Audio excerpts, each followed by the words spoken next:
কানাডায় আজ জনজীবন বিপর্যস্ত।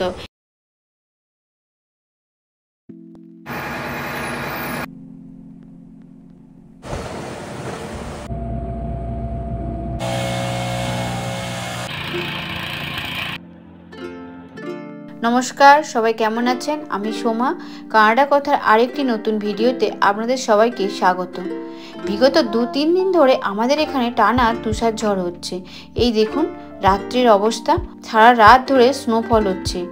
আর এই দেখুন গাড়িগুলো ধীরে ধীরে বরফে ঢাকা হয়ে যাচ্ছে। আর দিনের বেলাতেও স্নোফল থামার তো কোনো লক্ষণ নেই, উল্টে আরও বেশি বেশি করে তুষারপাত হচ্ছে। আমি তো একবার ব্যালকনিতে ভিডিও তোলার জন্য গেলাম। ভয়ানক ঠান্ডা আর টেম্পারেচার দেখলাম -20, তার সঙ্গে ছিল প্রচণ্ড হাওয়া। আমি তো 2 মিনিটও দাঁড়াতে পারলাম না, তাই আমি রুমের মধ্যে চলে আসলাম। এই ভিডিওটা আমি রুমের ভেতর থেকেই তুললাম। আর দেখুন কি বড় বড় স্নোফ্লেক্স পড়ছে। আর এই দেখুন বড় বাচ্চারা যারা স্কুলের বাসে করে যায় তারাও দেখলাম ফিরে আসছে, কারণ বরফের রাস্তা বন্ধ, বাস আসছে না, জনজীবন পুরো বিপর্যস্ত হয়ে গিয়েছে।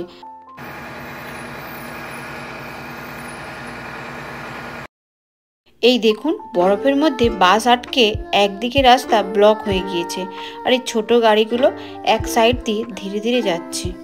এই দিকটা আমাদের অ্যাপার্টমেন্টের এক সাইডে মেন রোডের দিকে। দেখুন এখানেও কি পরিস্থিতি, দুটো বাস ব্রেক ডাউন হয়ে আটকে পড়ে আছে।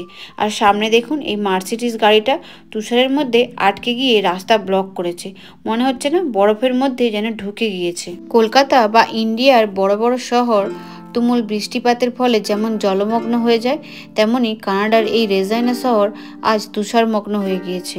রেজাইনা সিটি কর্পোরেশন থেকে গাড়ি এসে প্রথমে একটা বাসকে ক্লিয়ার করেছে, তারপর এই কর্নারের মার্সিডিজটাকে ক্লিয়ার করছে। এই পরিস্থিতিতে আমি তো ছোট শ্রেয়ানকে নিয়ে স্কুলে যাওয়ার কথা আজকে ভাবতেই পারিনি। আর জানেন তো আমার এখানে প্রথম উইন্টার, এত স্নোফল হয়ে রাস্তাঘাট যে ব্লক, জনজীবন বিপর্যস্ত হয়। এত এত স্নো কিভাবে ক্লিন হয় চলুন আপনাদেরকেও দেখায়, আমিও প্রথম দেখছি। যতই স্নোফল হোক ফার্স্ট প্রায়োরিটি হাইওয়েগুলো, ওখানে স্নো রিমুভার মেশিন দিয়ে কুইকলি স্নো রিমুভ করা হয়, কারণ বড় বড় ট্রাক যাতায়াত করে আর বেশিরভাগ জিনিসপত্র ট্রান্সপোর্ট হয় এই বড় ট্রাকের মাধ্যমে। স্নোফল হওয়ার পরপরই দ্রুত স্নো রিমুভার মেশিন এসে রাস্তার মাঝখানে স্নোগুলি সরিয়ে দেয়। আর দেখুন রাস্তাতে যে স্নোগুলো ডাই করা ছিল, পরপর দুটো মেশিন এসে ক্লিন করে। ফার্স্ট মেশিনটা বরফগুলোকে কেটে নামায়, আর দ্বিতীয় ক্লিনার মেশিনটা ওটাকে সমান করতে করতে যায়।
আর দেখুন স্নো রিমুভ করার কত ধরনের যে মেশিন, সামনে আরও দেখতে পাবেন কত রকমের মেশিন আছে।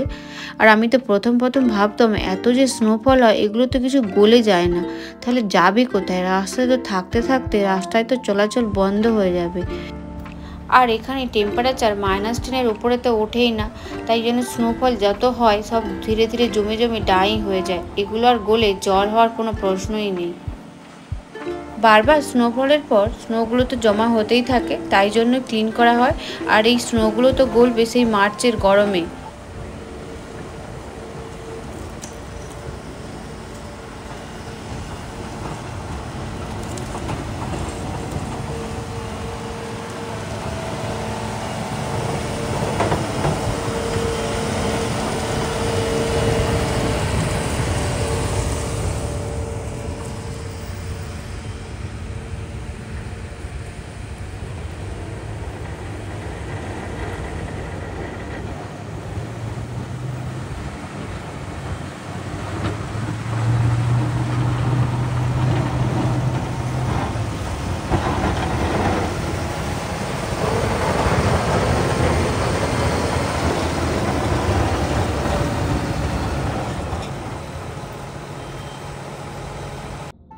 আর এই দেখুন একদিকে স্নো রিমুভও হচ্ছে আর একদিকে পাবলিক বাসও চলাচল শুরু করে দিয়েছে।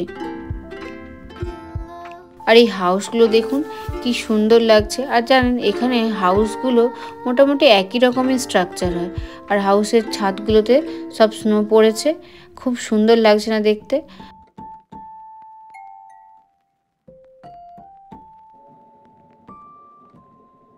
আর দেখুন স্নো ক্লিনিং মেশিন স্নোগুলিকে রাস্তায় সমানভাবে জমা করে দেওয়ার পর স্নো পাম্প দিয়ে ট্রাকে করে লোডিং করছে, যেন দেখে মনে হচ্ছে ধুলোবালিগুলোকে পাম্পে করে তুলছে।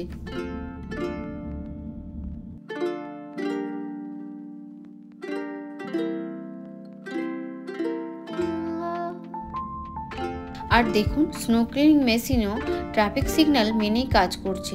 যখন রেড সিগন্যাল হচ্ছে ওরা কিন্তু স্টপ হয়ে যাচ্ছে, আবার যখন গ্রিন সিগন্যাল হচ্ছে তখনই চলাচল শুরু করছে।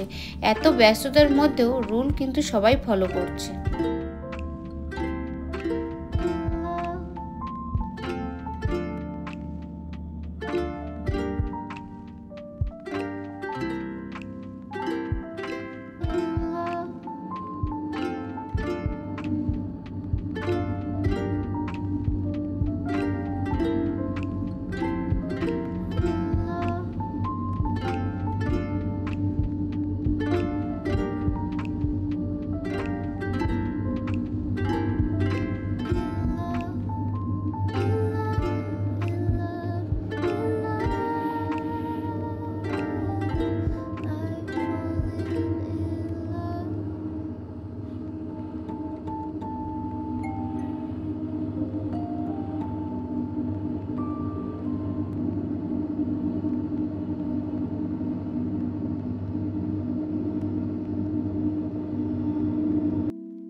আর এই এত স্নো যায় কোথায়?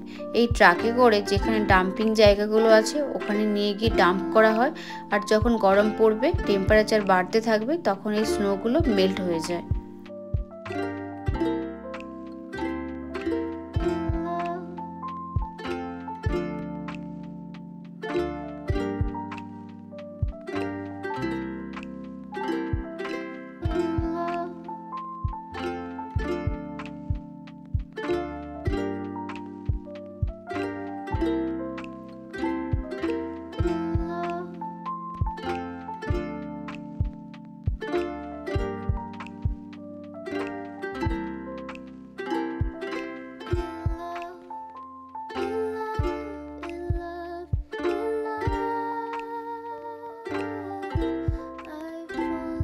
আর এই দেখুন ফুটপাথ মার্কেট প্লেসগুলো, এইগুলোতেও হ্যান্ড মেশিন দিয়ে স্নোগুলোকে রিমুভ করে দেওয়া হচ্ছে, মানুষ যাতে ভালোভাবে চলাচল করতে পারে। আর এটা দেখছেন, এটা হলো হ্যান্ড স্নো ব্লোয়ার। স্নোগুলোকে উড়িয়ে এক সাইডে করে দেয়, ফুটপাতের রাস্তায় চলাচল করার জন্য।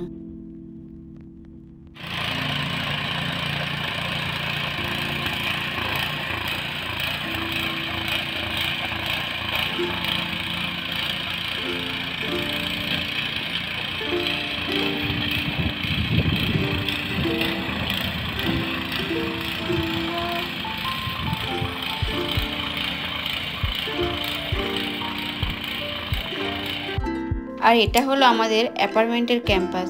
এখানেও তো স্নো ভরে যায়। চলুন আপনাদেরকে দেখাই এই অ্যাপার্টমেন্টের স্নোগুলো কিভাবে ক্লিন করা হয়।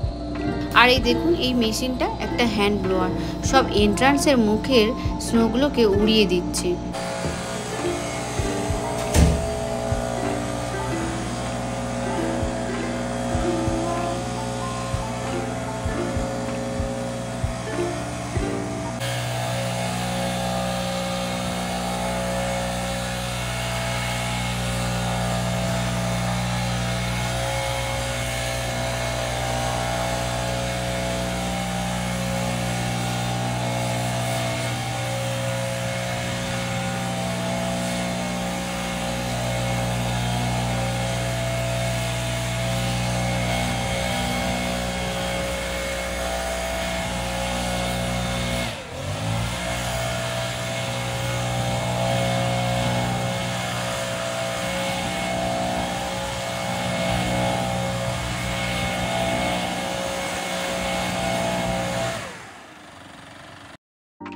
এটা ছোট একটা স্নো ক্লিনিং ক্রেন, ওটা দিয়েই অ্যাপার্টমেন্টের ভেতরের ক্যাম্পাসটা ক্লিন করা হয়।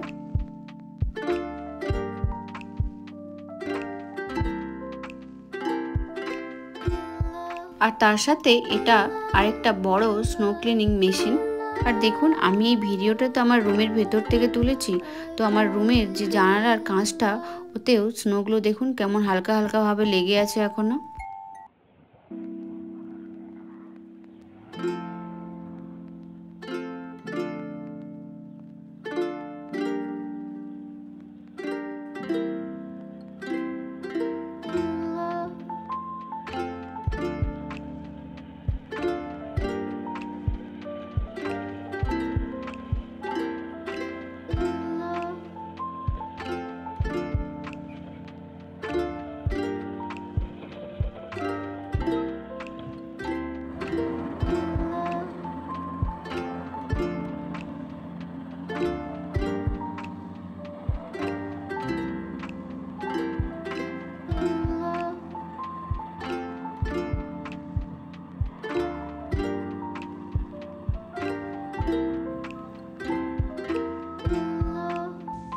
আর এটা দেখুন, আমার বাড়ির সামনেই মার্কেট প্লেসে, এখানেও স্নোগুলোকে সব ঘষে ঘষে তুলে দেওয়া হচ্ছে, কারণ এই ব্ল্যাক আইসগুলো খুবই বিপজ্জনক, যে কোনো মুহূর্তে মানুষ স্লিপ খেয়ে পড়ে যেতে পারে। তাই যতটা সম্ভব ঘষে ঘষে এই স্নোগুলোকে তুলে দেওয়া হয়। আজকের ভিডিওটি এখানেই শেষ করলাম। আমার ইউটিউব চ্যানেলটি নতুন, সামনে আরও অনেক নতুন নতুন ভিডিও নিয়ে আসব। আজকের ভিডিওটি ভালো লাগলে অনুগ্রহ করে একটু সাবস্ক্রাইব করবেন এবং আপনার বন্ধুদের মধ্যে শেয়ার করে দেবেন প্লিজ। সাথে লাইক আর কমেন্টে জানাবেন কেমন লাগলো আপনাদের। সবাই ভালো থাকবেন, ধন্যবাদ।